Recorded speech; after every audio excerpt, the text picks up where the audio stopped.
143, no.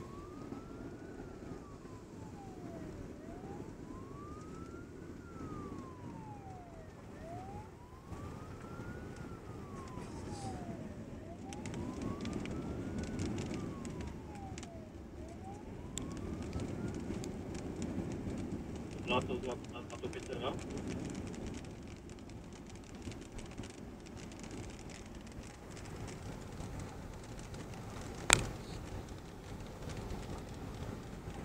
Tyjo, tak tady jako s tady už se nedostanem. To volá za to? Volá to 502, prostě budeš se mi podívat, kde tam je to náměstí Míru. 51. To si vyvíješ. Jo.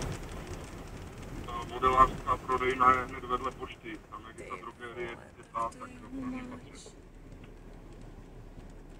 Díky, na zakletí přes program. Co?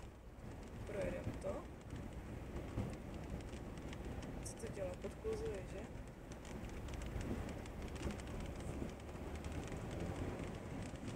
To nechce jet na tu dvojku normálně.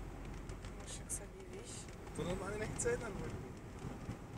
502 za to? Jak se odsaď jako dostaneme? Díky zaručení objektu bylo vzhledem k tomu, že tam dva pachatele měli odsedět nějaké hračky, modýlky a uklíček a to spustil ten prodavač tam. Hej Honzo, nejeď tam ani.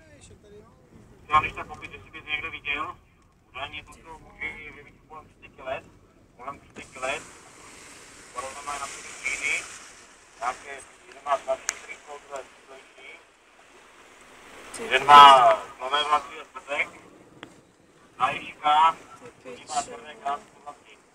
Tak to je humáč. Pěkný foto. Ano, dobrý.